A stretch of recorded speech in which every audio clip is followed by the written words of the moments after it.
My name is Emily and I'm 33 years old. I have a family of three.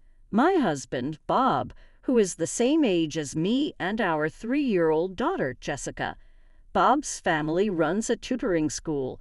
His parents were teachers in the past, and Bob himself holds a teaching license. I can hardly believe I married into such a wealthy and intelligent family. Initially, my parents and friends were worried about me, but their concerns were unnecessary. Bob's family warmly welcomed me and accepted me as I am. My mother-in-law, Mary, who has 3 sons, was especially happy to have a daughter in the family. Although I was nervous at first, my energetic and cheerful nature is my strength. I decided to be myself and build a good relationship with them. I hold a second-class landscaping construction management engineer certificate, working on greening projects in parks and commercial facilities. I studied hard to earn this national certification, and even after going out to the field, it was a test of physical strength. The job is demanding, but I always take care of my health and am proud of my strength as a woman. Bob, now teaching at the family's tutoring school, used to be an elementary school teacher.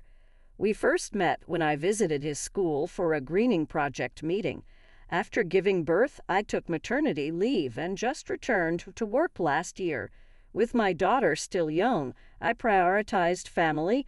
Now, sometimes I can't make it in time to pick her up. In those times, Mary helps and Bob picks her up if he can. I'm grateful for their support in balancing my career and family life.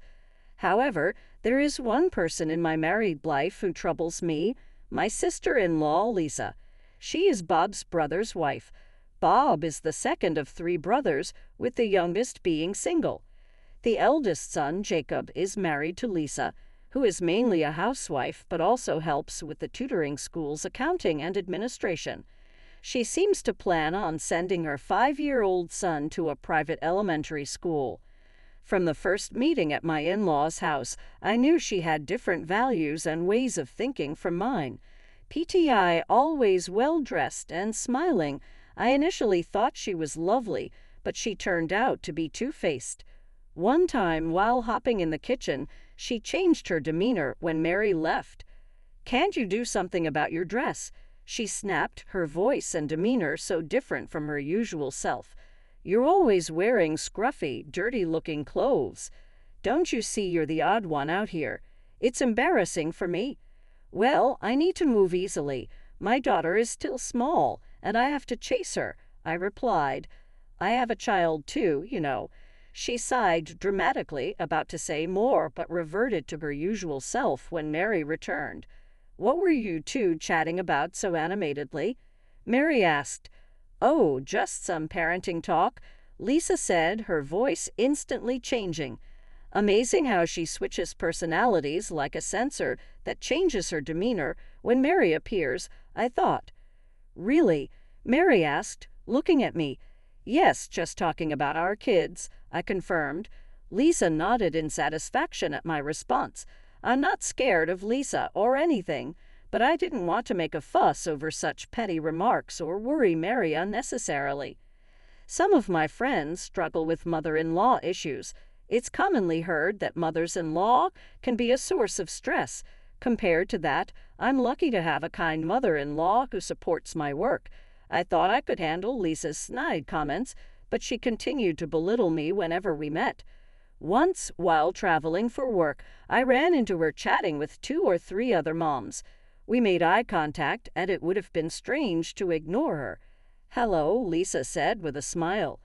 "Oh, hi there," I replied. I was in a hurry, so we only exchanged greetings, but later that night, she called my home. "What were you thinking?" She exploded as soon as she realized it was me on the phone, without even a greeting. "What are you talking about? About this afternoon? Don't approach me looking like that. How can you walk around in those work clothes? Unbelievable. We all saw you. It's normal to dress nicely, even without a special occasion. All those moms are preparing their kids for private school admissions. You're from a different world. It was so embarrassing." She ranted on. "Well, I was working. So those were actually my work clothes. That doesn't matter. Just don't talk to me in public anymore. It's embarrassing. But isn't that weird? We're family after all. That's what I've been saying. You are classless and not suitable for our family, and I never thought of you as a sister, even if we're related by marriage. She hung up abruptly, leaving me stunned. Did she really need to call just to say that? Her snide remarks continued at family gatherings, but what was worse was she only showed her true colors when we were alone. She dresses nicely. The sophisticated wife of a wealthy family, she must love that image of herself. I don't mind that, but I don't understand why she feels the need to attack me for not fitting her taste. Sure, she always wears nice clothes, bags, and accessories, but how does she have so many? Maybe Jacob just lets her buy whatever she wants. Her quiet husband probably doesn't know her true nature. That's just how she is. I hadn't told Jacob or Mary, but I've been feeling stressed out, so I informed Bob. "Oh, she doesn't seem like that type," he said, initially taking it lightly. But a few days later, Mary called. She was organizing a family dinner that weekend, informing us about the restaurant and time. Though we all lived about 30 minutes away by car or train, she usually didn't interfere in her sons' lives. However, she requested that all families gather for my father-in-law's birthday and Christmas. This time was for my father-in-law's birthday. We got a private room at his favorite high-end restaurant. It was our first time there as a whole family, but it's really delicious, so look forward to it. "Yes, I'm looking forward to it," I said, excited. I dreaded meeting Lisa, but tried not to let it show. "You sound a bit down. Is work keeping you busy?" Mary asked. "No, I'm fine, really," I replied quickly, trying to reassure her, though my voice might have betrayed some reluctance. "Emily, if there's anything troubling you about our family, you can tell me," she said gently. "No, there's nothing. Your help with our daughter when I work late is always appreciated." "It's not about your family," she responded, a bit puzzled. I didn't quite understand what she meant, but there was no time to ponder it further as the weekend dinner arrived. I resolved to celebrate my father-in-law's birthday with genuine gratitude and not let sarcastic Lisa ruin the occasion. I arrived early, relieved to find that neither my in-laws nor Jacob's family were there yet. It felt rude to have kept my father-in-law waiting, and arriving early meant less time with Lisa. Soon after, Jacob's family arrived. "Hello, long time no see, Emily," Jacob greeted me. "Hello, Jacob, it's been a while," I replied, exchanging polite greetings as Bob and Jacob started chatting. Lisa approached me, looking me over from head to toe before letting out a sigh. "What's with that outfit? You should dress better for a high-end restaurant like this. How many times do I have to tell you?" she whispered, her usual insults cutting through the air. Why did she have to say that on such a happy occasion? I thought. I forced a smile and responded, "I chose a dress today considering the occasion. Is it odd? It's not a high-end brand. I can't believe you chose to wear such cheap things with your square shoulders. The dress doesn't suit you, and you're only wearing your wedding ring. Bare nails and rough hands, too," she continued. "My work doesn't allow for manicures. Aren't your long nails inconvenient for housework?"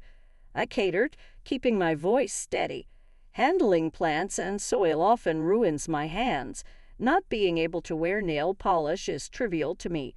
My muscular physique was a result of my hard work in landscaping, something I was proud of. I was proud of my work, but her mockery made me retort, "What are you saying? I don't do housework." Her voice grew louder, unbothered by my response. "I can't stand you. Despite my kindness and advice, you never listen to me. You even defy me. I can't be associated with someone as crude as you." She was losing sight of her surroundings and her anger. "Today is a celebration for your father-in-law. Please don't concern yourself with me," I said, trying to stay calm. "You're the one ruining it. You're the one who doesn't fit in this family. I've been saying it. I can't dine with someone so shabby. You go home. What? Why should I go home? This is Mary's event, and you're the one causing a scene. I replied, standing firm. I'll address your concerns about me later. I have things to say too, but not now. Why are you talking back to me? Leave. Didn't you hear? Better yet, get out of this family altogether. Lisa demanded, her voice rising just as Bob approached in response to her raised voice. The one who should leave is you, came a calm yet authoritative voice. The door of the private room smoothly opened, and Mary quietly entered. Though she was a lady, her entrance was reminiscent of a samurai ready to deliver judgment. Who would be the one to be cut down with her sword of words? Of course, it wasn't me. Next, my father-in-law and Daniel, the youngest son, entered, and then Mary closed the door. Oh, Mary, Paul. Lisa, who had been heated up, seemed to remember where she was and what kind of gathering this was. She opened and closed her mouth, unable to continue her words smoothly. What did you say just now, anyway? Everyone, please sit down, Mary said in a calm voice, but with an undeniable force that everyone obeyed. The unspoken lines of one mocking someone's job, plenty of innocent sarcasm, and the ugly daughter-in-law of this world were played in my mind, capturing the atmosphere. It seems we have to talk before the birthday party, Mary said. Honey, sorry about this, Mary said to my father-in-law, who nodded in agreement. Then Mary turned to face Lisa. So, Lisa, what were you saying to Emily? Even my mother-in-law, who is usually as gentle as the Virgin Mary, should have a surprising edge when needed. Lisa stammered, No, I was just saying I'm looking forward to today's meal. I must have bad ears lately. I thought I heard get out. No, that was just. We had a little argument. It was a joke. I didn't mean get out. Lisa tried to control her emotions, forcing a smile as usual. An argument? What was the reason? It seemed like you were the one doing all the talking. Since when have you been bullying Emily? Mary's eyes bore into Lisa, making it clear she had heard everything from the corridor. Bullying? No, I was just advising her on manners and clothing as a senior daughter-in-law of this family. It didn't seem like advice at all. Everyone is free to wear what they want as long as it's not disrespectful. Emily wasn't dressed oddly at all, but wearing non-branded clothes to such a fancy restaurant and her makeup and accessories being so plain, Lisa trailed off, clearly flustered. Mary sighed. Lisa, we don't judge people based on their clothes or accessories. We judge them by their character, and I think Emily's character speaks volumes more than any brand name could. The room fell silent, and the weight of Mary's words lingered. I thought it'd be embarrassing for you, Mary. Enough already, Lisa retorted. Mary scolded, and I involuntarily shrank my shoulders along with Lisa. The husbands and father-in-law, knowing how scary she can be when she's angry, didn't seem surprised. They were busy taking care of the children, showing them picture books and talking to them. The one who should be embarrassed is you, Lisa, Mary continued. What? Lisa looked taken aback. I noticed something was off when you two were together. At first, I thought you were talking amicably. We were just talking normally, weren't we? Lisa glanced at me with different eyes, but I didn't meet her gaze. Let me tell you, Emily never tattled to me. You could have changed your attitude, but instead you escalated things, Mary said, her voice firm. Lisa was becoming flustered, but Mary pressed on. Also, you always wear beautiful clothes and have many bags. Yes, I always make sure I'm presentable wherever I go, Lisa stammered. Where does the money for all that come from? Mary asked, catching Lisa off guard. Lisa froze. Well, of course, she began, but Mary interrupted. You help out with the accounting and administration of the tutoring school, and of course you get paid for that. Even if my son said you could use that money freely, it doesn't seem enough for all those brand clothes and bags." "Well, that's because," Lisa tried to explain. "Are you using the household money as you please for your own desires?" Mary questioned, her tongue sharp. "No, no, that's not," Lisa protested. "If it's true, then that makes sense," Mary concluded, crossing her arms.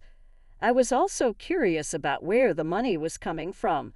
I had thought Jacob was just generous, but maybe he had left the household finances entirely to her. Still, he should have checked a bit more, don't you think? Maybe he trusted you because of your performance as a good wife, but that makes me feel sorry for Jacob." Lisa looked down, unable to respond. "Spending money like water and talking about private school exams? You've been saving properly for your son's education, haven't you? You're not expecting us to pay for it, are you?" "Of course not, but he is one of your adorable grandchildren, after all," Lisa muttered.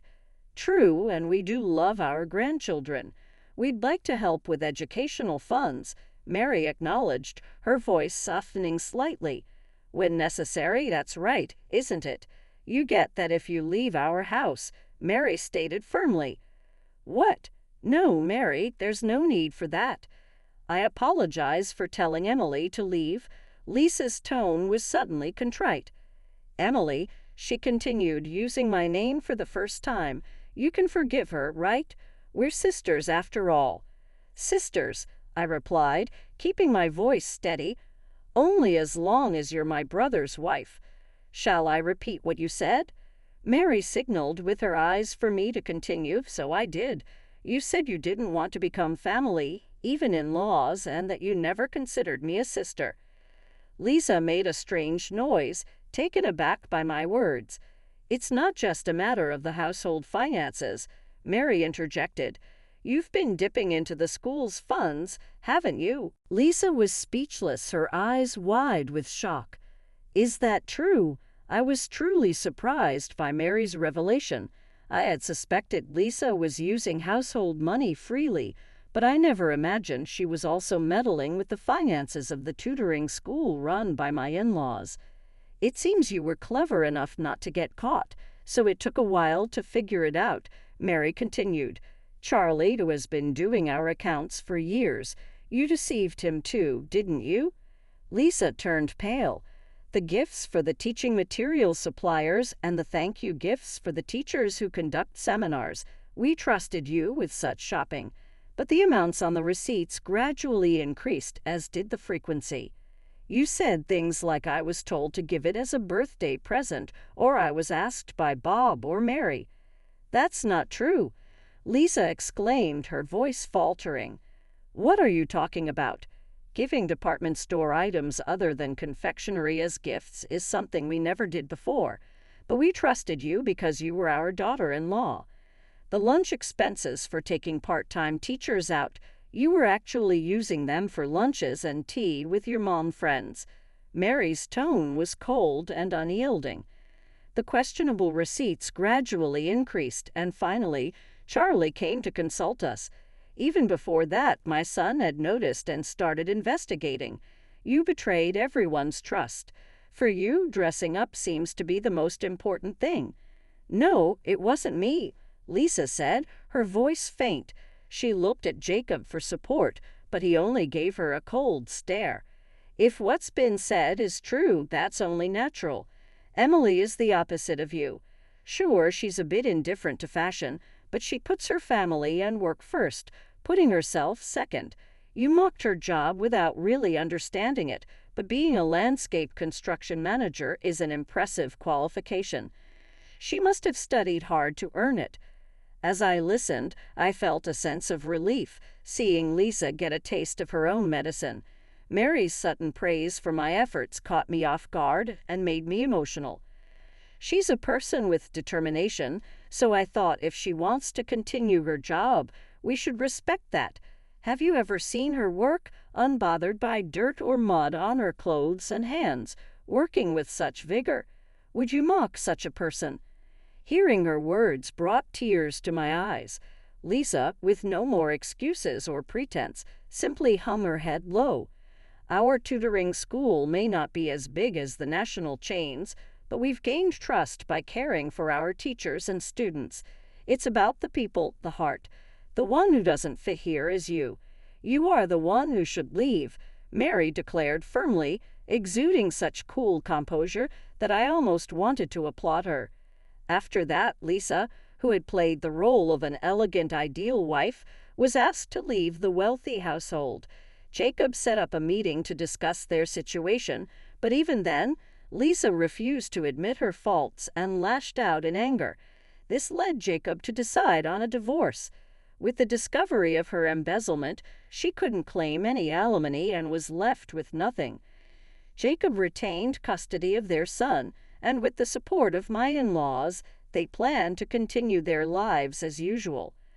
Lisa, who always put herself first, had often been harsh to her son whenever things didn't go her way.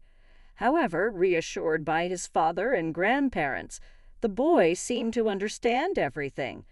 The private school exams had been solely Lisa's strong desire, and now free from the pressure, he enjoyed playing with our daughter. Of course, Bob and I intended to help in any way we could. One relaxed weekend at my in-laws, Mary approached me and said, "I'm really sorry for making you feel bad all this time. We should have noticed earlier." "Not at all. I didn't mind it initially," I replied. "From now on, don't hesitate to speak up if you're in trouble, okay?" Mary added with genuine concern. As I recalled Mary's words about the importance of people and the heart, I couldn't help but look at her with admiration. Noticing my gaze, she asked, "What is it?" "Nothing. I was just thinking how cool you are, Mary," I said with a smile. "Oh, come on. The cool one is you, able to create gardens while wearing overalls. Maybe next time you could work on our garden. I want to replant the flower beds," Mary suggested. "Absolutely. Let me know any time, even if it's not a job," I agreed. "You should charge her properly, you know. Mom can be demanding." Bob chimed in playfully, and we all laughed together, cherishing people, cherishing hearts. I knew I would remember to do just that, to keep laughing and living happily with my precious family.